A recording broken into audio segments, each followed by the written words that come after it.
Well, club football is back after the international break, and there's a bumper weekend of action ahead. The North London derby always attracts plenty of interest, of course, but with Arsenal topping the table, this clash has even more riding on it. Manchester City, meanwhile, look to stay in touch with the Gunners, with Pep's men facing a trip to the Toon on Saturday. Meanwhile, at the bottom of the table, can Wolves pull off the great escape with their new manager? We've got it all covered on this week's Assist.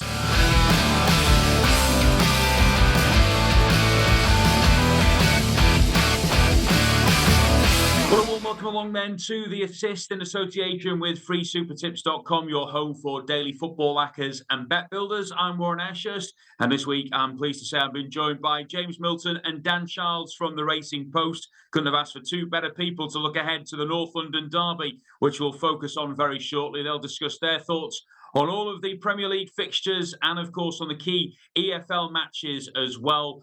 Before we get underway, though, with the show, just to remind you that this week is Safer Gambling Week, a moment for the entire industry to highlight and promote safer gambling. You can see key information on your screen now, and you can find more guidance and support at safergamblinguk.org.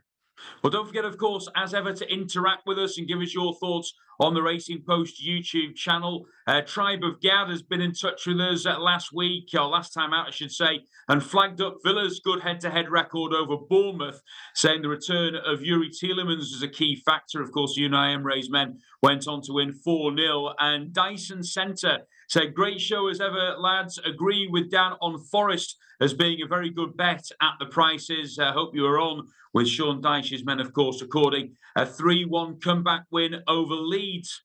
Let's turn our attentions, though, to this week now, because there's masses to get through in terms of both the Premier League and the EFL. And we'll start off in order of importance in terms of the games, and we couldn't go anywhere else other than the Emirates to start off with.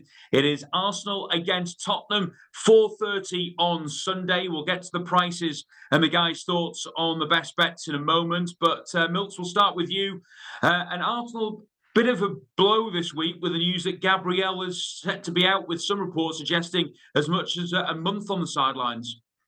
Yeah, it's a huge blow to Arsenal. I mean, he's been such an inspirational figure at both ends of the pitch, and Arsenal fans, we can't even blame the travel during the international break or a dodgy pitch, because he got injured in a friendly for Brazil at the Emirates Stadium. So really the last thing that Arsenal needed during the international break. You know, they've got a lot of injuries. It's kind of injury crises only seem to get mentioned when your team's not winning. But Arsenal, you know, if they've been missing this number of players in the past couple of seasons, they could easily have capitulated. The one thing I would say is that they've got incredible strength in depth at the back, and so possibly that they'll be able to cover for the absence of Gabriel for what, maybe 4-6 weeks. But yeah, not the news Arsenal fans wanted. There's a little bit of irony for Tottenham fans, Dan, this week when, they've been struggling for goals a little bit of late. And you see the likes of Harry Kane and Troy Parrott even banging in the goals on international duty. And now they've got to try and break down an Arsenal backline, which has been so stubborn so far this season. Is it a positive, though, that this game's at the Emirates? Because, Spurs seem to be playing much better away from home. No, it's not. No, you look at Spurs' record at the Emirates, it's absolutely dreadful. I mean, sometimes you can head-to-head records, you can look at them and they don't mean a lot, especially if you're playing against a team maybe that you haven't played for a few years, and it's just happened a lot of it in the past. But I just think that any Spurs fan will tell you that the team at Arsenal it's got such a poor record and often doesn't turn up. Often, they'll often concede an early goal. And that it takes quite a lot to shift that kind of negative mindset. And I mean, and James mentioned about Arsenal's injuries. I had a look at the latest Spurs count, including sort of doubts and definite injuries, and I think it stands at 12 at the moment for Spurs, which I think is the highest in the Premier League. So Spurs are not in fantastic shape of injuries. They are in key areas. They should be right. I mean, Romero came off, didn't he, towards the end of that game against Manchester United? Sounds like he'll be okay. I mean, for Spurs to have any chance at all, I feel that Romero and Van der Ven have certainly got to be starting the game and play well. But no, I think Arsenal, with that, Gabriel is obviously a big blow, but I don't think you keep 8 clean sheets in a row just down to one player or two players at the back. I think it's a lot of it is a team effort as well. They're very, very all work for each other, very structured, not sort of a swashbuckling side as they used to be, but they're a hard team to play against. To run you through the odds then for the North London derby, Arsenal 21-50 to claim the victory. Spurs are 13-2 and the draw 15-4. Let's just touch as well upon Eberechi Eze before you get into your best bet for the North London derby, because he's already had a big impact since he's moved from Crystal Palace. Big goal for England, and a stunning goal, I should say, for England at Wembley as well last time out. What sort of a difference is he making to the Arsenal side? Yeah, I think he's brought something really different to Arsenal. Often criticised for kind of not being direct enough, not shooting enough. We saw his shooting stats over the past few seasons at Palace were incredible, and yeah, he's been a terrific signing already. Scored the only goal of the game against Palace in what was a tough home game for Arsenal. So yeah, very very pleased with his early impact, and yeah, he's really kind of established himself as an important player. Are you confident going into this game, would you say? Is this a potential? I mean, it is clearly a potential banana skin because it's a derby, and we all know the kind of regular phrases of the form book going out of the window. But are Arsenal in a good enough place off the back of that Sunderland draw to bounce back? I think so. I mean, obviously it's the end of the winning run, and disappointing to concede so late on.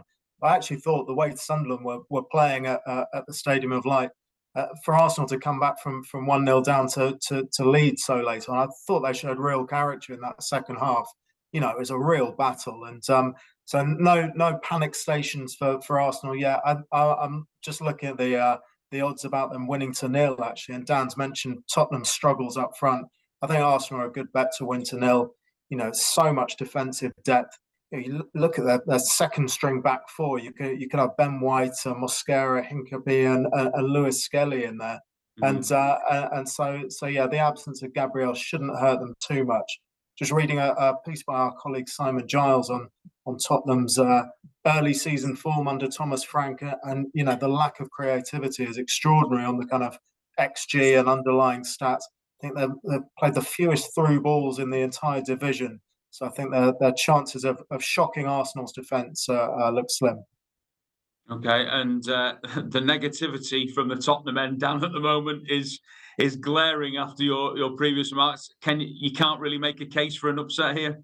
Not really. I mean, again, there's lots to be positive about at the moment, considering that the amount of injuries I've mentioned, and they're fifth in the league. They're only, so they're the way form, as you mentioned at the start, Warren. I mean, they have got 13 points from 5 away games, including a win at Manchester City when they had a bit of a healthier squad. But no, I just feel this game for Spurs. I can't see where they're going to hurt Arsenal. I do agree with James. Actually, it wouldn't surprise me at all if Arsenal got back to keeping their clean sheet. So I'm going to go for Arsenal and under 3.5 goals. So it's a similar type of bet. Arsenal are not a side at the moment that polls on lots of goals. I think there'll be a big set piece threat, as we know, from both sides. Actually, Spurs have been one of the better teams from set pieces, but that lack of creativity that James mentioned is key. Kulusevski is going to be back apparently soon. A couple of weeks he's back in training, but it's going to be just a little bit too late, I think, for Spurs to have a better chance here. I think Arsenal will win a low-scoring game. Just a reminder that the North London derby is a 4:30 kickoff on Sunday, and Arsenal will know whether already Manchester City have closed the gap on them at the top of the table, because City are in action at 5:30 on Saturday evening when they make the journey to Tyneside to face Newcastle. The odds here: Newcastle 13-5 to claim the win, City 19-20, and the draw 14-5. And City will be buoyed after that win over Liverpool last time out at the Etihad, Dan, and they look like genuine title contenders now. Oh, definitely, yeah. I mean, I've had them down as genuine title contenders for pretty much since the start of the season, really. I was tempted by City here at the prices. Eddie Howe's under a lot of pressure at the moment. I think a lot of talk about will they make a decision there if considering the start they've had. I mean, for Newcastle, you're kind of looking now them, Champions League qualification. I know they've had a difficult summer with the Isak scenario, but to only have 12 points at the moment, you've got this tough game against Manchester City. You got then trips to Marseille in the Champions League and to Everton. Tough game considering Everton's home form in the league coming up. It's a bit of a dangerous period, I think, for Eddie Howe, considering where they are in the table. However, I just think Newcastle, they're still really tough to beat at home. So I'm going to go with a draw here. Draw is nearly, not far short of 3-1. I mean, Arsenal, scored very late to win there, didn't they? Liverpool were won there, but, were playing against 10 men for a huge amount of the game. We're still given a massive scare.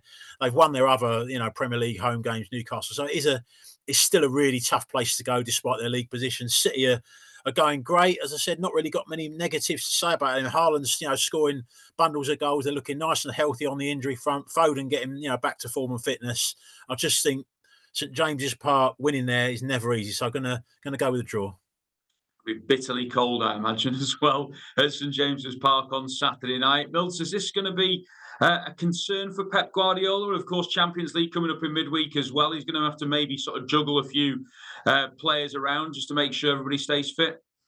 Yeah, I think it is a tricky test, coming back from the international break. I think City were worthy winners against Liverpool when they last time out. But as Dan's mentioned, Newcastle's home form gives them a real chance. I think City are just about short enough to oppose here, actually. Newcastle had the league defeats to Liverpool and Arsenal, quite unlucky in both of those. And then their only other defeat was against Barcelona in the Champions League. So they've won their other 7 home games, only conceded once in their last 5 at St James's. So I think they can make it really, really tough for City. And the only blot on City's recent record was that defeat at Villa Park. They lost 1-0 there. Really subdued performance. That was after a midweek away trip in the Champions League to Villarreal. So just wondering whether the internationals will have disrupted their rhythm in a similar style. So yeah, I'm happy to oppose City this weekend. Tough trip to Newcastle. Okay, well, third on the list are the team currently sat third in the Premier League as Chelsea make the trip to Turf Moor to face Burnley in Saturday's early kickoff. And Burnley are 11-2 here to claim an upset and bag the 3 points. It's 12-25 Chelsea, and the draw is 100-30. It has a smatterings as one of those games that Chelsea could potentially slip up in, Milts, when you consider it's an early kick-off after the international break. Is there a danger that Burnley might cause them upset here?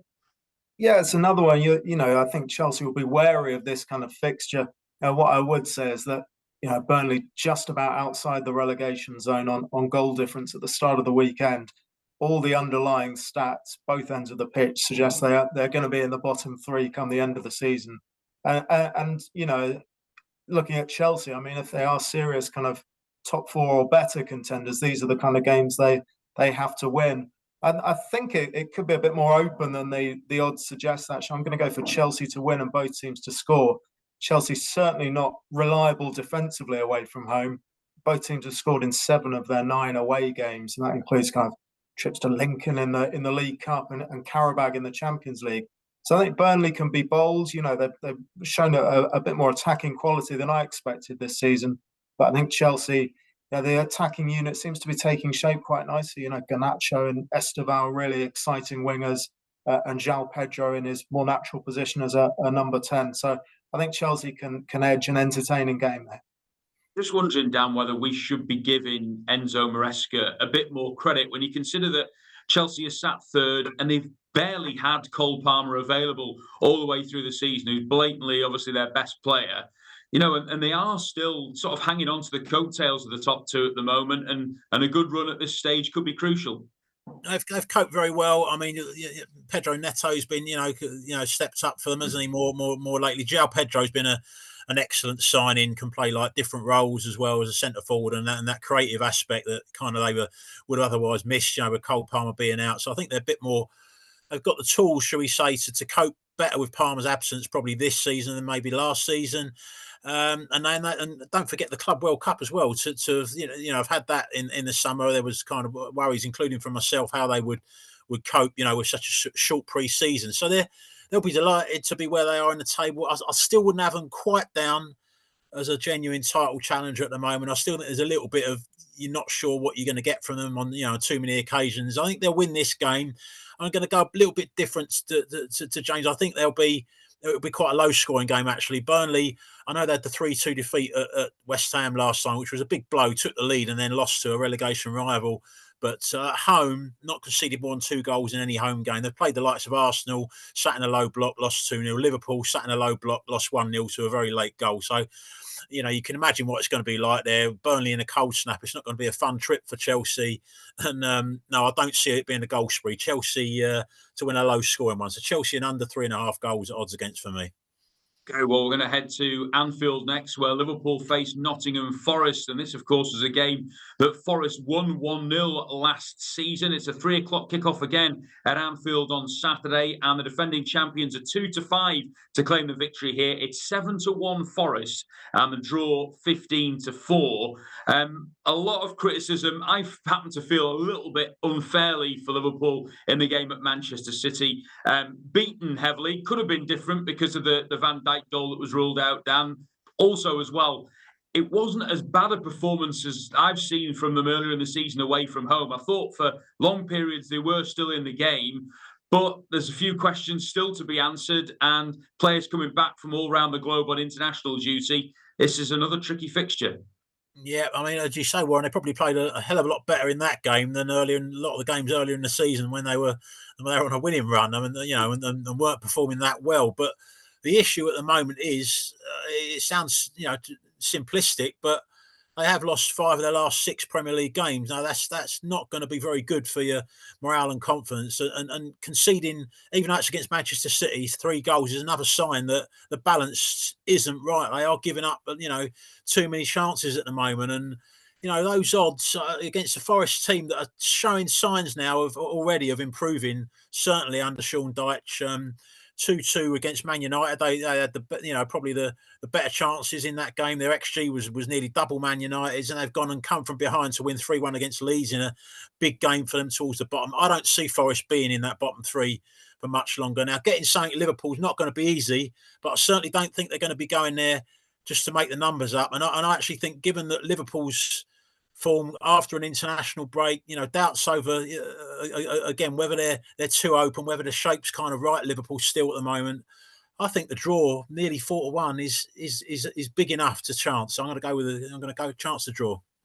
Oh, well, Dan, quite bullish about Nottingham Forest, Milt. I mean, obviously, as you say there, Dan mentioned 2 big results from a huge win against Leeds last time out. I think a lot of clubs might be looking at Sean Dyche now and thinking, maybe we should have taken him on. I think so. I mean, I think you'd also say that Forest, with the squad that they had, shouldn't really have been in that position. It's a ridiculous start to the season, wasn't it? Going through the 2 managers. So I think Dyche doesn't need to do anything too special to get them comfortably out of trouble. And obviously those home wins have really helped them. I think both of these clubs actually really reliant on their home form. Just looking at Forest away from home, scored twice in 5 away games in the league, and had a really dour 0-0 draw away to Sturm Graz in their last Europa League trip. Missed a penalty in that game as well. So I think this could be quite a cagey one, for all the reasons that Dan's tipping the draw. Liverpool not firing after the international break. They did kind of steady the ship with those home wins over Aston Villa and Real Madrid. Kept clean sheets in both of those games. So it could be a case of kind of going back to basics a bit at Anfield and keeping things tight and then relying on a couple of moments of magic. They certainly have the attackers who can produce those moments, but I don't think it's going to be a really expansive return to form for Liverpool.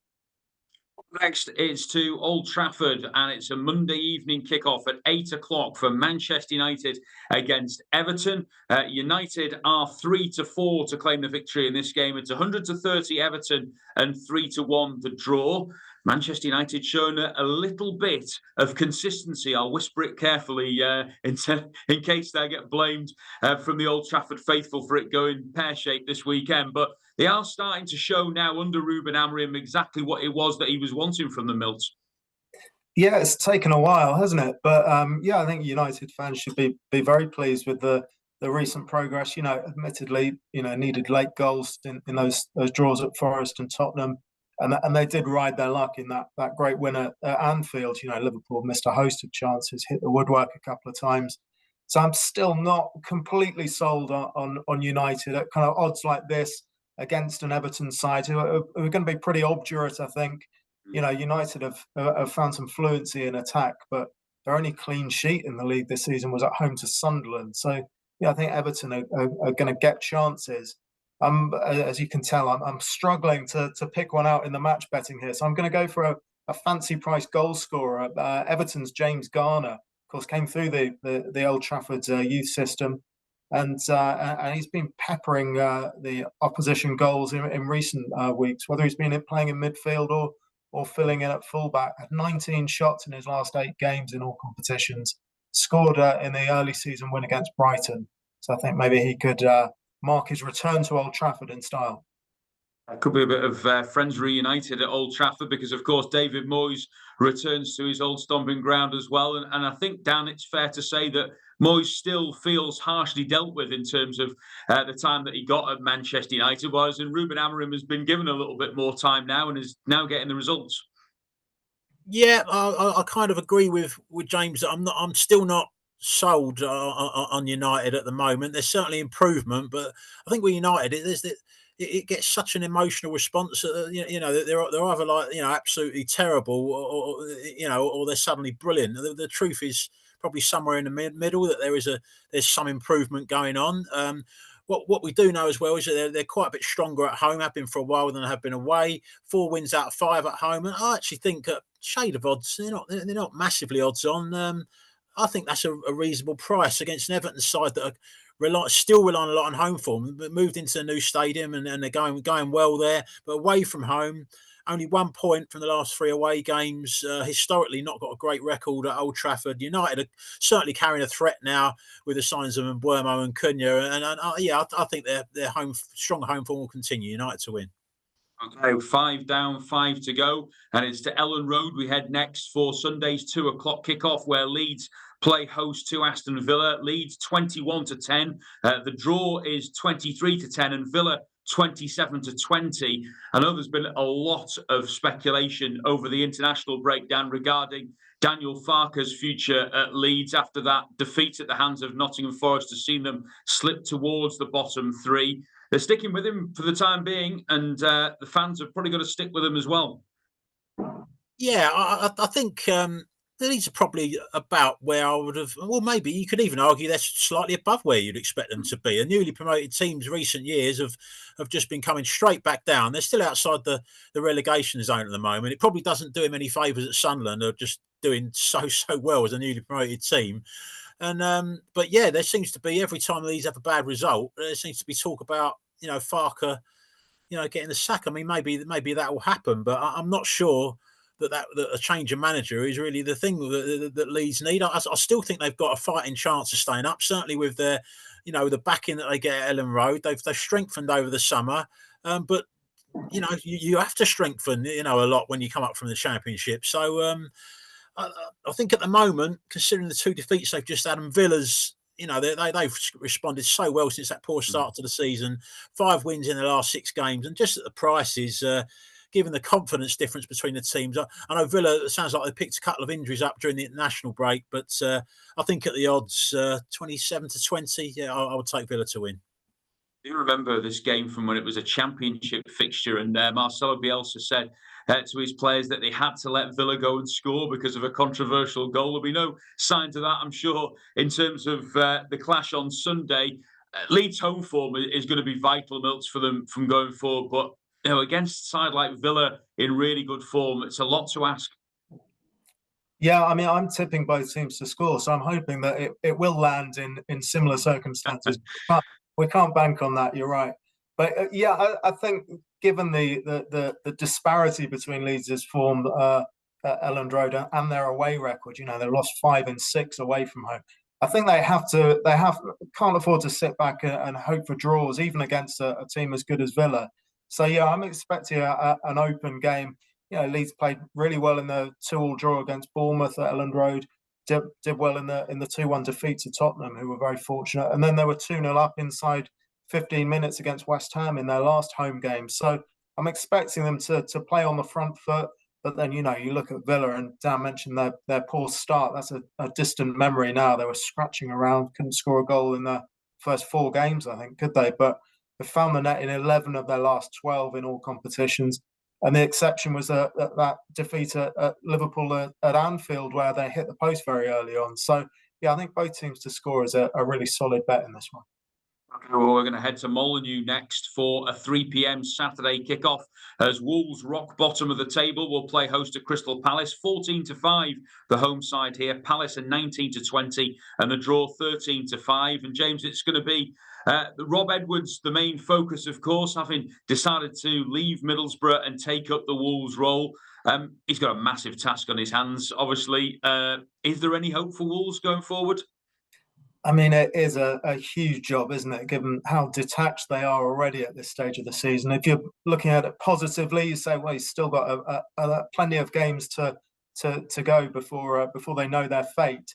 But, we've mentioned kind of teams like Forest and West Ham, who seem to be on the up. And, I think it's going to be a real struggle for Wolves to finish above three of their rivals. Rob Edwards, certainly impressed with Middlesbrough early on in the Championship season, made them hard to beat. I don't think his teams are particularly renowned for their attacking flair, and Wolves need to win games. I mean, this one I think is a tough one. I like the look of Palace to win 0. Kept clean sheets against Brentford and Brighton in their last 2 league games.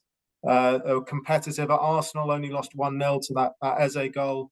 And I think it sounds as though Mark Gay should be fit after withdrawing from the England squad. And I think they can make it a really difficult return to Molineux for Rob Edwards. Wolves obviously just hoping more than anything, Dan, that a new manager bounce might have an impact. What are you thinking here? I don't think it's look, if you ask me now on the spot, will Wolves go down? I would say, yeah, they'll probably go down. I don't think it's a foregone conclusion like a lot of people seem to think. I saw enough from them earlier in the season before the confidence kind of went in the last few weeks to suggest that they're not as bad, anywhere near as bad as their points tally suggests. The manager that's come in, when he was at Luton, he had them in contention until quite late in that season. And I would suggest with a group of players nowhere near as good as the group that he's inheriting now at Wolves. Now, the key here is he needs a win and he needs it quick. One win when you're on such a bad run can make a huge difference. Can often lead to 2-3, and then all of a sudden the picture changes. But at the moment, yeah, it looks tough. Their fixtures leading up to Christmas as well don't look great reading as well for Wolves. This game, I agree with James that it's a tricky one to call because there could be a Wolves reaction. He does get his teams well organised as well. Middlesbrough, the reason they're going well in the Championship, a lot of it is down to being strong defensively. But Palace is such a strong side, to oppose them when it looks like Gurhi's going to be back. They've got real weapons up front. I think the match result prices are about right. To cut a long story short, I think it'll be a tight game with Edwards coming in and tightening Wolves up. Going to go with unders a shade of odds on, under 2.5 goals. Next, it is Bournemouth against West Ham for us. It's Saturday again at 3:00, and Bournemouth are priced at 8-13 to claim the victory here. It's 4-1 West Ham and 16-5 the draw. A little bit of a resurgence. I don't know if that's the right word to use with West Ham at the moment, Dan, but they're showing some better signs under Nuno. Can they get anything out of this? I don't think they will. Obviously, massive results from the last 2 because there was a danger that they was going to be completely cut off. They've had 2, big home wins against Newcastle and Burnley, and they're still in the bottom 3. Shows you the situation they were in. But Paqueta, he's started to play well. He's suspended for this game. I think that's a massive blow because it's not just an issue of a lack of quality with West Ham. I don't think the depth is that great as well. You lose a big player. With Paqueta out, if they lost Bowen for a period of time, that would be a complete disaster as well. So there's obvious issues there with the squad probably needing strengthening in January. As I said, looks like they might be in touch now in January, which gives them a fighting chance of staying up. But Bournemouth, they had a rubbish first half against Villa and ended up losing the game 4-0 after they improved in the second half. But generally, they're having a great season. 13 points from 5 home games. 6 or to win at home for this game. There's quite a gulf, I think, between the sides. I think Bournemouth will bounce back with a win. It was revealed last week, Milts, that there is a clause in the contract of Antoine Semenyo that he might be able to leave in January if somebody comes up with what Bournemouth want in terms of a price for him. I just wonder, how much of an impact something like that being revealed can have on a team who are going well at the moment. Yeah, it's hard to know, isn't it? I mean, I think for clubs like Bournemouth, their success has been down to amazing scouting networks. You saw the players they were selling in the summer. So I don't think that things are going to fall apart just because Semenyo might leave in January. I think they'll back themselves to unearth another gem, maybe in January, maybe in the summer. And whoever does sign him is going to be paying probably over the odds for him, because they'll be desperate for a proven Premier League goal scorer and creator. So I don't think that will be a disaster for Bournemouth. And yeah, as Dan says, I think they're worthy favourites in this one. I actually think that could be plenty of goals. Over 3.5 goals has been a winner in 5 of Bournemouth's last 6 games. We're hailing their new look defence at the start of the season after all those summer departures. They've had a little sticky patch, losing 3-1 at City, and then as Dan mentioned, that 4-0 loss at Villa, which was a bit of a shock. But I think they can get back to winning ways against West Ham, and yeah, it should be an entertaining game. Up next, it is Fulham against Sunderland at Craven Cottage. Another 3:00 kickoff on Saturday. The Cottage is 11-10. The draw 9-4, and Sunderland 11-4. Fulham in a bit of difficulties at the moment. A few rumblings of discontent, shall we say, at Craven Cottage, Milts, as things stand at the moment. Are they, in your opinion, in this relegation battle? Yeah, I think they are. I mean, it's you're always wary about kind of reading too much into recent form, but 5 defeats in 6 games, and as we've mentioned, there are teams below them who are kind of picking up, whether it's due to new manager bounce or just kind of a squad that's stopped underperforming. And yeah, you fear for Fulham because things just seem to have gone a little bit stagnant. Marco Silva's stock was really high kind of a couple of seasons ago. I remember he was being linked with a move to the Saudi League, where I think he'd been on similar salary to Elon Musk, but he's stayed loyal to Fulham. But you're just wondering if it's the old cliche. Has he taken them as far as he can? A 2-0 defeat at Everton last time out, really underwhelming. They're a bit better at home, but 3 of their 8 goals at Craven Cottage have been opposition own goals. And yeah, I'm happy to take a punt on Sunderland to win at Craven Cottage this weekend. They've not been great away from home, but I think they, will have taken so much confidence from that performance against Arsenal. And you look at them; they've got solid defence, they've got a really good midfield, they've got pace on the counter attack, and I think they might just have a bit more zest and a bit more belief than Fulham. So I'm quite happy to take sort of odds of 5-2, 13-5 about Sunderland. Got too many people, Dan, would have predicted 11 places between these two sides, with Sunderland above Fulham at this stage of the season. But it's fully deserved when you look at how both teams have performed so far.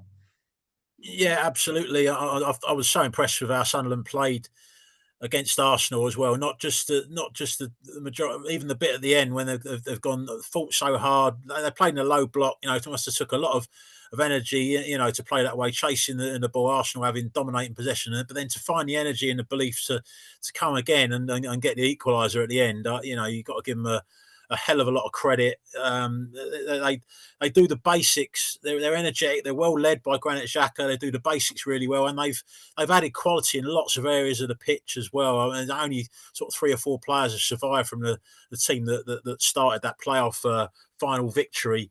I think from Fulham's point of view, I think they probably are in a relegation, but I wouldn't expect them to go down. The issue for them is that it feels like hard work for them often to score goals and win games. They've not got a striker that's going to that you would fancy to get sort of double figures.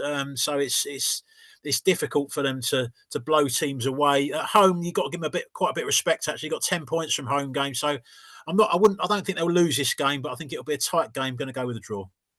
And last but not least, we're going to head to the Amex Stadium, also at 3 o'clock on Saturday, where Brighton play host to Brentford.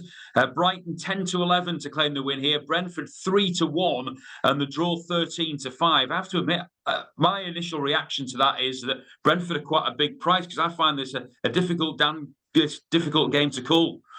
Yeah, that was my initial reaction, and that's what I still feel. I think I'm going to go with Brentford or draw double chance. I think Brighton, I wouldn't be wanting to back Brighton even at a shade of odds on. They're I find them quite a difficult team to judge at the moment. If I'm being honest, Brighton they're quite an inconsistent side. They'll win 1 week, lose the next. I know they were good, weren't they, in the last home game when they beat Leeds comfortably. But Brentford, I know Brentford's best form has been at home, but they've done that.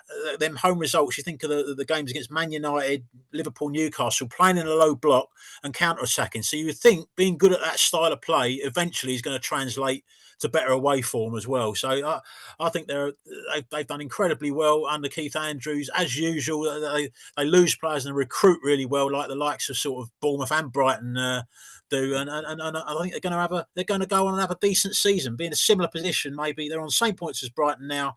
I'd back them to be at least level with them after the weekend. How do you see this one going? Yeah, I'm going to swim against the tide. I'm quite sweet on Brighton here. As we mentioned with so many clubs this season, there is that disparity between home and away form, and Brighton, not great away from home, albeit gritty 0-0 draw at Crystal Palace last time out, so that was decent. Brentford lost 2-0 at Palace on their last away trip, and I think Brighton unbeaten at home. They've had wins against Man City, Newcastle, and then that 3-0 win against Leeds, which was a great result. And Brentford lost 4 out of 5 away from home. Only win came at West Ham when they were really down in the dumps. And I think Brighton can win this as well. The 2 games they've dropped points in at home were conceded late equalisers against Fulham and Tottenham. So I think Brighton, shade of odds on, I think still makes them appeal. Okay, well, that is the Premier League ticked off then for another week. Up next, it's your FPL update, and then we'll discuss all matters EFL. Well, it's time now to look at Fantasy Premier League again, and Jamie Filby joins us now for his suggestions as to who to have in your FPL team in Game Week 12. So, Game Week 12 was almost upon us, and as always, after a chaotic international break, here are 3 players that you should consider bringing into your FPL team. If the rumours are true, Arsenal defender Gabriel will be out for at least a month, and our pick to replace him is Liverpool captain Virgil van Dijk. Van Dijk faces a blunt attack in Nottingham Forest this weekend at Anfield. Forest are winless on their travels this term and have scored just twice away from home, so you can expect Van Dijk and Liverpool to keep a clean sheet here. Our midfield pick is Crystal Palace star Ismaila Sarr. Priced at 6.7 million, Sarr and Palace travel to Wolves, who are bottom of the table this weekend. The Senegal international has racked up an XG of 3.72 this season, which is bettered by just 3 midfield assets. And finally, our striker pick this week is Brentford forward Igor Thiago. Priced at attempting 6.3 million, he's scored 4 in 4 and has been a revelation for the Bees so far this season. He's accumulated an XG of 5.85 so far this term, bettered by only Jean-Philippe Mateta and of course Erling Haaland. Igor Thiago and Brentford travel to the south coast this weekend to face Brighton at the Amex, and he's proved so far this season that he can score against absolutely anyone despite the tough fixture. Well, a big thanks to Jamie for his FPL input. We're going to turn our attentions now to the Football League, and I suppose the big story of the EFL at the moment is that in the last few days or so, no fewer than 4 championship teams have been looking for new managers. Swansea have made an appointment this week at the likes of Norwich, Middlesbrough and Southampton, looking to try and fill their vacancies in terms of the managerial hot seat. I mean, Dan, it makes it even harder, I suppose, to find the right person when there's a number of teams in your own league who are looking for a new manager at the same time. Yeah, I mean, a few of them could be looking at, the same potential candidates. Obviously, but Middlesbrough was, they weren't looking to make a change, were they? But Norwich, they've gone with Clement, haven't they? With they've got in the ex Glasgow Rangers manager. That's going to be an interesting appointment. Southampton look like they're giving Thunder Ecker a chance to nail down the position, the former assistant of Will Still. But no, it'd be interesting. Swansea, I mean, they were actually playing. they've had a little bit of a downturn in results, but I was looking at a lot of their performances, and they looked like they were playing pretty well. I mean, even the recent, it looks like a heavy defeat where they lost 4-1 at home to Ipswich, but they were kind of well in that game for long periods. So I was a little bit surprised, shall we say, with that decision. Yeah, in terms of the top of the table, of course, Coventry are still running away with things at the top of the Championship. And Frank Lampard was named Manager of the Month last week. And I'm sure that he'll be fully focused on extending that lead this weekend when they play host to West Brom on Saturday. Time to get Dan's thoughts now on his best bets across the EFL this week. And we'll start off with the Championship. Dan, and where we're looking here? I'm going to go with Charlton to win at home to Southampton. There's two divisions between these sides last season, but at the moment, Charlton are 9th on 23 points, Southampton 17th with 18 points. And I think that at this stage, there's been a lot of games, isn't there? I mean, you're about a third of the way through the season. I think the league table is probably a fairly accurate reflection of where these two teams are at. Now, Tonda Eka has come in as the interim manager, caretaker, whatever you want to call him, and they've got 2 wins. But sometimes you've got to dig a little bit deeper. The winner at QPR, where they've sneaked a 2-1 win, they were battered for a large parts of that game. And then they played Sheffield Wednesday at home, who had played against Norwich in a big game on the Wednesday night and had to play again on the Saturday with the same players. And they beat them 3-1. But you look at the balance of the game, and they made really hard work of it. And I'm not so sure Southampton are going to shoot up the table like a lot of people are expecting. I think it's going to be a pretty tricky job. And Charlton it's a difficult place to go. They've got 14 points from 7 home games. They're kind of no frills. They really put it on your direct style. And I think they'll give Southampton a real tough game. And the prices, I mean, they're making it both teams similar prices. Charlton, for me, just to win the game, 17-10, take a chance on Charlton. Yeah, I've covered Charlton a couple of times this season and been impressed as well with what I've seen so far. So Charlton is the Championship selection for Dan. Who are we looking at League One, Dan? Yeah, going to go with Reading to win at home to Rotherham. Now, Reading are a bit lower in the table at the moment than Rotherham. They're on 18 points. Rotherham in 11th place on 22.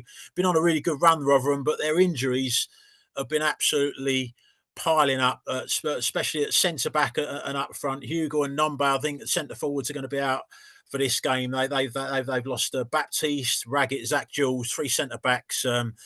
They've been really sort of struggling with a spinal-led team. They kind of sat back away to Luton last weekend and sort of dogged out a 0-0 draw. But I just wonder how often they can kind of get away with playing like that. Reading have had off-field problems now. They seem to have solved them.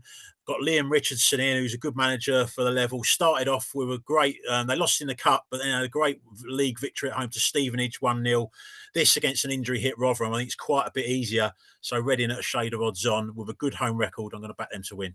Yeah, home advantage then for Reading to see them across the line against Rotherham. So Charlton and Reading so far, and we'll conclude with Dan's tip for League Two.